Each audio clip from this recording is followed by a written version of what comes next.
Skuad PSM Makassar diprediksi melakukan penyegaran pada komposisi pemain di putaran kedua Liga 1 2022-2023. Berdasarkan kalender kompetisi Liga 1 2022-2023, bursa transfer paruh musim akan segera dibuka dan ini akan dimanfaatkan PSM Makassar mencari pemain baru. Jika PSM Makassar mendatangkan pemain baru, maka sudah dipastikan akan ada pemain yang dilepas. Ikut ulasan tribuntimur.com terkait pemain-pemain yang berpotensi dilepas PSM Makassar pada bursa transfer Liga 1 2022-2023 mendatang.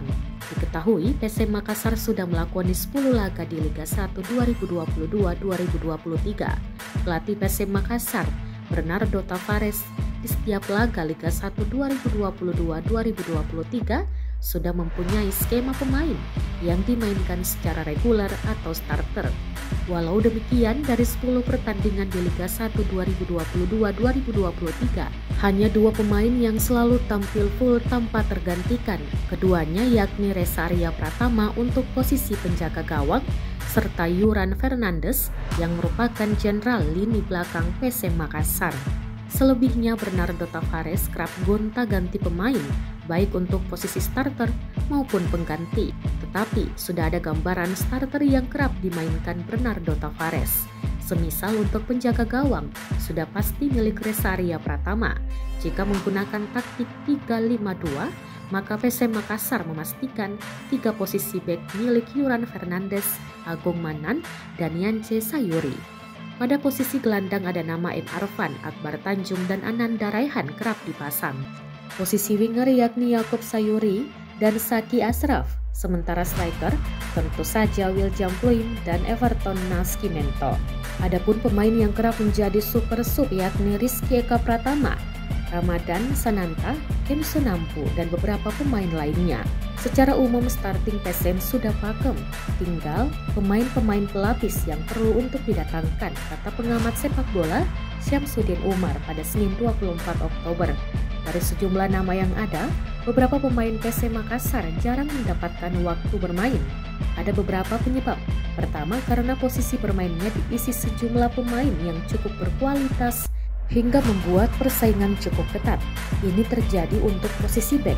Selain nama-nama di atas yang menjadi andalan lini belakang, sebetulnya PSM Makassar masih memiliki bek-bek tangguh lainnya. Sebut saja Erwin Gutawa dan Syarifuddin Taha yang kerap main sebagai pemain pengganti. Tetapi ada pula pemain-pemain lain yang tak dimainkan sebab dinilai minim kontribusi. Semisal untuk posisi striker ada nama Donald Bisa, pemain naturalisasi Pantai Gading ini sulit menjawab keraguan. Donald Bisa baru dimainkan dalam 4 laga dan tak pernah starter. Sejauh ini Donald Bisa belum mencetak gol. Bahkan ia kalah bersaing dengan striker muda Ramadan Sananta. Saat Everton Nascimento dan William Pluim absen, Ramadan Sananta bisa tampil sebagai pengganti yang sepadan. Ramadan Sananta sudah mencetak 3 gol dari 7 pertandingan yang sudah dijalani. Ini artinya posisi Donald Bisa tentu tak aman dan berpotensi ditepak pada bursa transfer mendatang. Selain Donald Bisa, pemain lainnya yang bisa dilepas yakni Abdul Rahman. Di backup cedera, Abdul Rahman belum sekalipun diturunkan bermain. Sebagai pemain senior yang sudah beberapa musim membela PSM Makassar, bukan menjadi jaminan Abdul Rahman akan dipertahankan. Untuk posisi penjaga gawang, pemain senior Rifki Mokodompit dan kawan-kawan perlu terus mengasah kemampuannya agar tak semakin tertinggal dari pemain muda Reza Arya Pratama. Terima kasih sudah nonton. Jangan lupa like, subscribe, dan share ya.